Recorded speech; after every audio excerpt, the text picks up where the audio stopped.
हमारी संस्कृति, हमारे संस्कार सदा रहें हमारे साथ। सब्सक्राइब करें तिलक। मेरी वनस्पतियों और जड़ी बूटियों में ऐसी जड़ी बूटी नहीं है जिससे इनका उपचार कर सकूं। वैद्यराज, रघुवीर, अधीर होने से रोगी की पीड़ा दूर नहीं होती।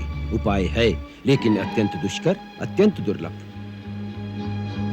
आप बताइए तो सही श्रीमान जी। क्या बताऊं हनुमान, यहां से हिमालय पर्वत तक जाकर सूर्य उदय से पहले लौटकर आना असंभव है, इसलिए बताने से क्या लाभ। वैद्यराज, मैं अपने प्रभु के लिए हिमालय तो क्या, कहिए तो ब्रह्मलोक की प्रदक्षिणा करके भी रात रात में लौट आऊं। आप वो दुष्कार्य बताइए तो सही।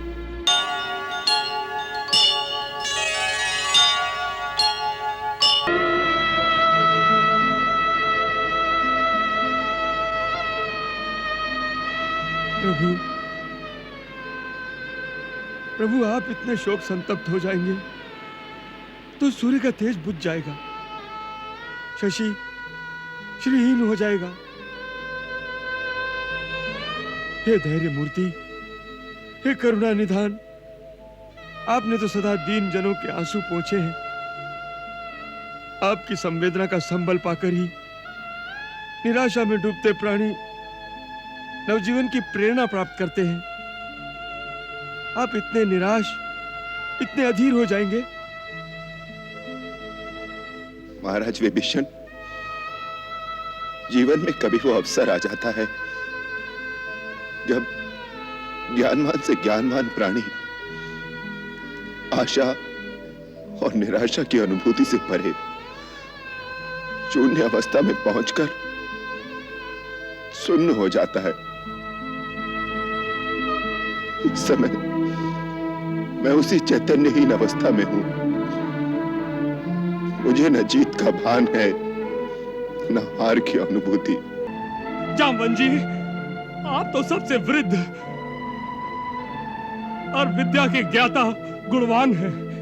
क्या आप भी वीरवर लक्ष्मण को उड़ते हैं निष्प्राण मानते हैं? शरीर का प्रत्येक अंग प्रत्यंग प्रक्रियाहीन हो चुका है। शिराओं की चेतना शून्य हो गई है, किंतु अत्यंत क्षीण गति से चलती हृदय गति में डूबती श्वास शेष होने की पूरी संभावना है। फिर भी हम निराशा में डूबे, निष्क्रिय, निरुपाय बैठे हुए हैं, केवल विलाप कर रहे हैं। लक्ष्मण जी के निश्चेष्ट शरीर में चेतना जगाने का कोई उपाय नहीं कर रहे हैं। युद्ध भूमि में जहां एक ओर अथाह सागर है, दूसरी ओर प्रबल शत्रु दल। हनुमान, उपचार का उपाय होगा भी कैसे? उपाय है भी तो असंभव है हनुमान जी। असंभव शब्द कर्महीन कारों के शब्दकोश में हो सकता है। अंतिम श्वास तक कर्मरत रहना कर्मवीरों का कर्तव्य है। उस असंभव उपाय को बताइए तो सही विभीषण जी। लंका में हर रोग के निष्णांत राजवैद्य सुषेण जी से यदि नाड़ी परीक्षा कराई जा सके तो संभव है वो कुछ उपचार बता सके, परंतु लंका से उन्हें लाना ही असंभव है। असंभव को संभव बनाना हनुमान का काम है। मैं लेकर आऊंगा वैद्यराज को। लंका में कहां निवास है उनका? लंका के उत्तर पश्चिम द्वार के मध्य कोण में वनस्पति उपवन में प्रयोगशाला है। उनका वास सदा वही होता है। प्रभु, मुझे आज्ञा दे, मैं लेकर आऊंगा वैद्यराज को।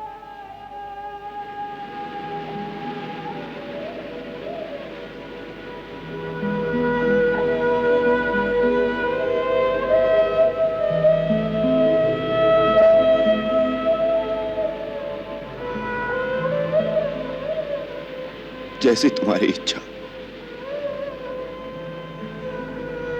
हनुमान, शत्रु के गढ़ में जा रहे हो, हमें चिंता रहेगी, सावधानी से जाना।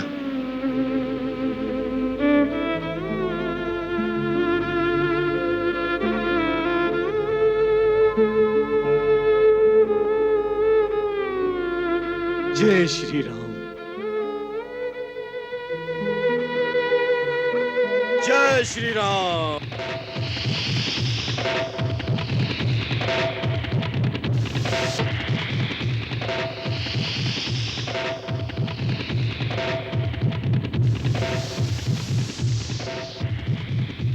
श्री हनुमान महाबली,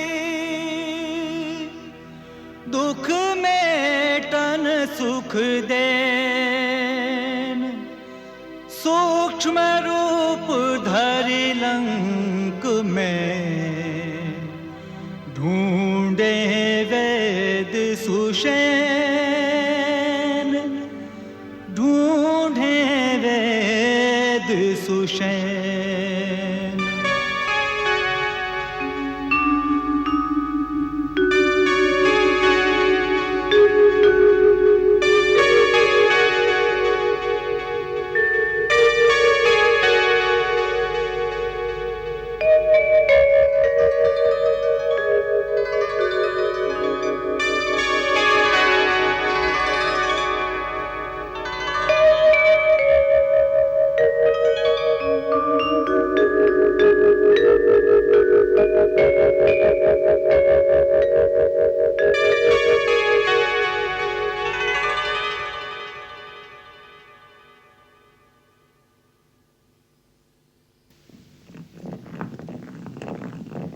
लगता है यही वैदराज हैं।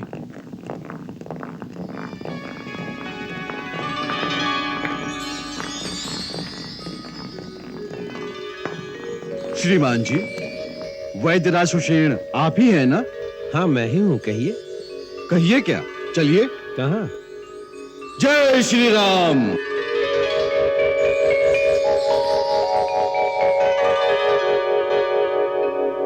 अरे ये क्या कर रहे हो? बचाओ, बचाओ! अरे कोई है? बचाओ, बचाओ, बचाओ, बचाओ, बचाओ!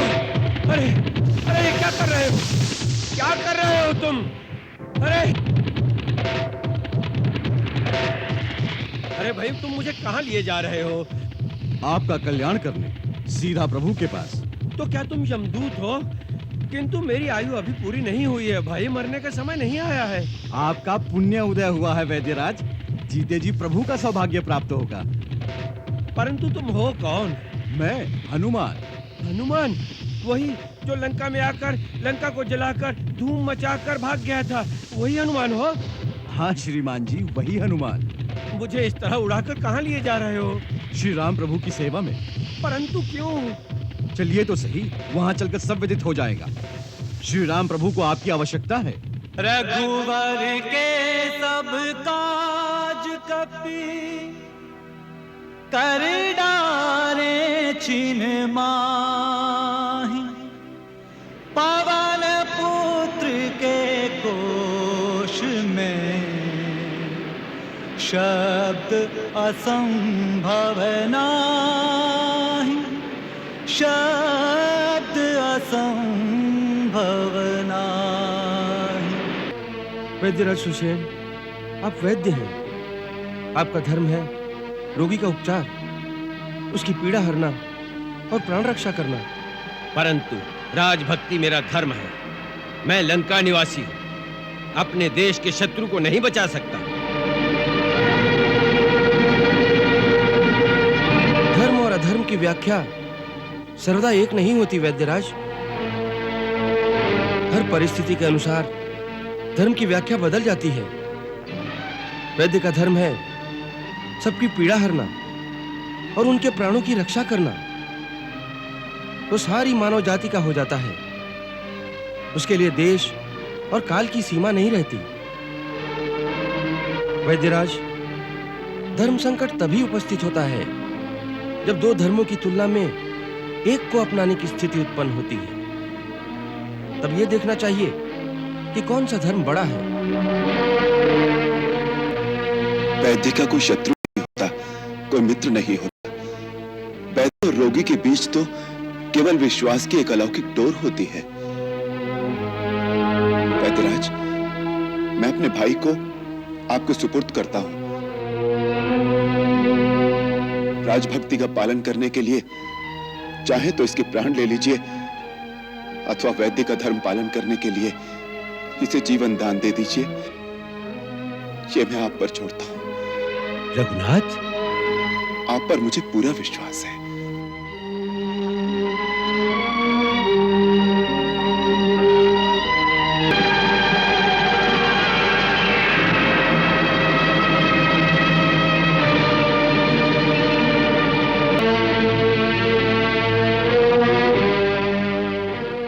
हे श्री राम, हे हनुमान जी, हे विभीषण जी, मेरी आत्मा को झिंझोड़कर जागृत कर दिया आपने। धर्म से विचलित होने से बचा लिया आपने। वैद्य और रोगी के बीच जो अदृश्य और अलौकिक संबंध होता है, भयवश उसे मैं भूल गया था। भगवान धन्वंतरी मुझे क्षमा करें, अपने रोगी को आरोग्य प्रदान करें, मुझे धर्म पालन की आत्मशक्ति प्रदान करें।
वैद्यराज, वैद्यराज, क्या कुछ आशा है ना?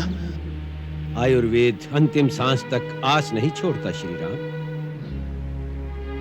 हृदय पर गहरा घात है, श्वास नलिका भी अवरुद्ध होती जा रही है। फिर क्या होगा?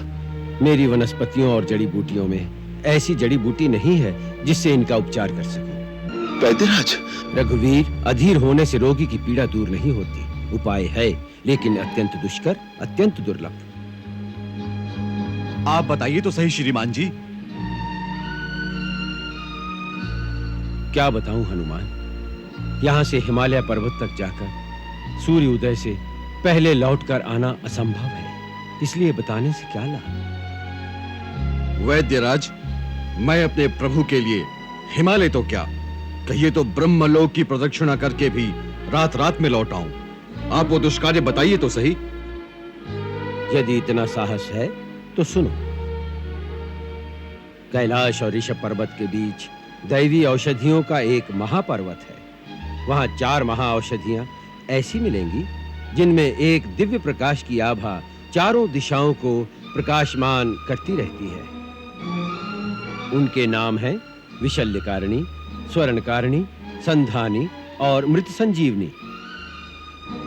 इनमें से एक घावों को भर देती है, दूसरी कटे हुए अंगों को जोड़ देती है, तीसरी विकलांग अथवा विकृत शरीर को यथावत रूप दिला सकती है, चौथी मृत संजीवनी, जो यदि समय पर मिल जाए तो मृतक को जिला सकती है।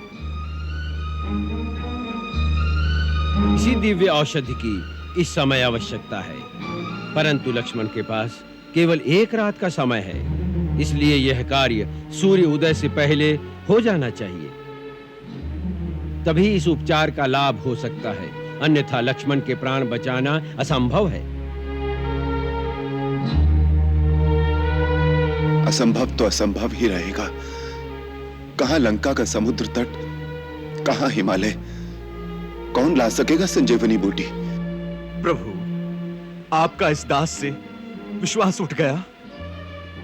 हनुमंत, कैसे पृथ्वी के दूसरे छोर से आएगी वो बूटी 1 रात में? प्रभु, कर्मवीर सोचते नहीं, केवल कर्मरत हो जाते हैं। आप आज्ञा तो दें।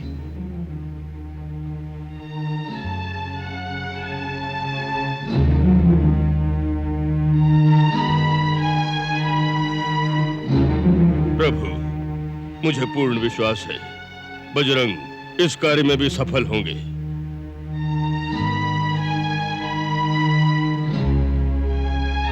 प्रभु, प्रभात की पहली किरण से पूर्व संजीवनी लेकर यदि नहीं लौट सका तो फिर अपना ये मुख आपको कभी नहीं दिखाऊंगा अयोध्यानाथ।